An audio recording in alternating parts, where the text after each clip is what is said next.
सारे लाहौर को इधर से बिजली सप्लाई होती थी। ये ट्रेन कोला लेके आती थी, ये नई हुकूमत आई है उसने बंद किया है। मर भी जाता है, करंट लग के मर जाते हैं। पानी इतना खराब हो जाता है, पहले नहीं होते थे, अब ज्यादा हो गए। ट्रेन सीधा अंदर जाती है, मशीनें चलेंगी तो वहाँ पर निकलेगा। अस्सलाम वालेकुम नाज़रीन, मैं हूं मलिक ख़याम रफीक और आप देख रहे हैं रिपोर्टिंग डिजिटल। नाज़रीन, मैं इस वक्त मौजूद हूं एक ऐसे पुराने बिजली घर के सामने जो कि अंग्रेजों के दौर में ये बना था और इधर कोयले से ये चलता था और सारे लाहौर को इधर से बिजली सप्लाई होती थी। बिजली का जो निजाम था वो जेरे जमीन जो अंडरग्राउंड तारें बिछाई गई थी और सारे लाहौर को इधर से बिजली सप्लाई की जाती थी। इधर हम अहले इलाका से बात करेंगे जो पुराने लोग हैं और पूछेंगे ये किस तरह से ये चलता था और बाद अज़ां बिजली का जदीद सिस्टम आने की वजह से इसे बंद कर दिया गया था।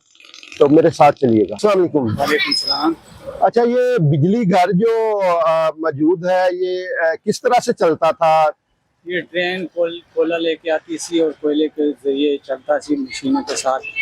और अभी पूरे लोग बत्ती दे रही थी, तो अभी ये बंद किए, नई हुकूमत आई है उसने बंद किया है, अभी ये चल नहीं रहा।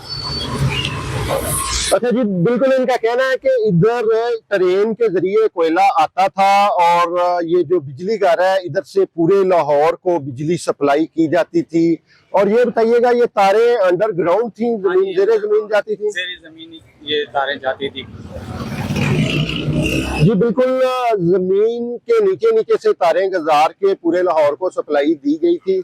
हमारे साथ एक और साहब मौजूद है, उनसे बात करते हैं और जानते हैं इस बारे में। अस्सलाम वालेकुम। वालेकुम सलाम। क्या नाम है आपका? मेरा नाम इजाज है। अजय साहब, ये बताइएगा कि जब ये अंडरग्राउंड तारें थी पावर स्टेशन की, तो बिजली का निजाम किस तरह से चलता था? लोगों को करंट वगैरह नहीं लगता होगा, ये क्या सूरत हाल थी? अब तो बिजली का निजाम ऐसा हो गया है, जब ये तारें बाहर हैं सब कुछ, तो करंट बंदे काफी ज्यादा मर भी जाता है, करंट लग के मर जाते हैं। और इसके बाद परिंदे और जानवर भी, पानी इतना खराब हो जाता है, इसकी वजह से करंट आ जाता है और सारी जगह में करंट आ जाता है और बंदे मर जाते हैं। तो उस वक्त इस तरह के वाकयात नहीं होते थे? नहीं, पहले नहीं होते थे, अब ज्यादा हो गए। लाइट आती है, कभी कभी नहीं आती, फिर कब आती है पानी सोता होता है, फिर बंदे करंट लग के करंट आ जाता है पूरी जमीन में। तो इस वजह से ना सारा। तो बिजली बंद नहीं होती थी जब ये कोयले से चलता था? नहीं, बिजली बंद नहीं होती थी हमारी, है ना। 3 दिन हो गए लाइट नहीं आ रही, ट्रांसफार्मर खत्म हुआ है। हम जाते हैं, वो कह रहे हैं रात को आए सुबह आए, ऐसे आ जाएगा, फिर भी नहीं होता है। जी बिल्कुल, इनका कहना है कि उस वक्त जेरे जमीन वायरिंग होने की वजह से बिजली का निजाम बहुत अच्छा था और किसी को करंट वगैरह भी नहीं लगता था, कोई हादसा रूनुमा नहीं होता था और उस वक्त बिजली की सप्लाई भी नहीं रुकती थी। बिजली चंद मिनटों के लिए भी मुअत्तल नहीं होती थी, लाइट नहीं जाती थी इन लोगों की। अच्छा, क्या नाम है आपका? अशरफ साहब, बताइएगा कि ये कब से ये शुरू हुआ? अंग्रेजों ने बनाया तो उसके बाद ये कब खत्म हुआ? 1969 में खत्म हो गया था। तो किस तरह से बिजली बनती थी इधर? कोयले के साथ बिजली बनती थी। तो किधर किधर सप्लाई की जाती थी? इधर लाहौर में सारे लाहौर में सप्लाई होती थी। तो कोयला किस तरह से आता था? वो तो ट्रेन के जरिए आता था। ट्रेन ये जो ट्रैक है ट्रेन का, इधर से ट्रेन गुजरती थी? ट्रेन सीधा अंदर जाती है। तो आप कब से इधर है? इधर तो जमपाल है हमारे। आप इसके अंदर खेलते रहे हैं?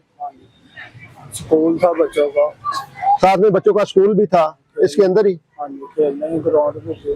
तो किस तरह से बिजली, वो इस बिजली से वो क्या उसका डिफरेंट था? ये तो अभी आपको पता है मुख्तलिफ तरीकों से एनर्जी हासिल की जा रही है। तो वो कोयले से जब बनती थी तो इधर धुआं वगैरह उड़ता था?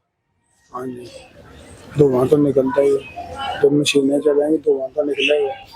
तो आबादी डिस्टर्ब नहीं होती थी, आलूदगी नहीं होती थी कोयले की वजह से? उस वक्त आबादी कम थी।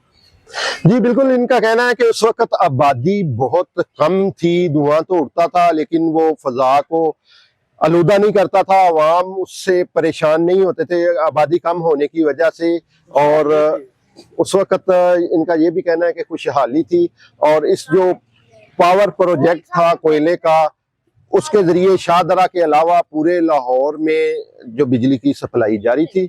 इसी के साथ अपने मेज़बान मलिक ख़याम रफ़ीक को इजाज़त दीजिए। अल्लाह निगहबान।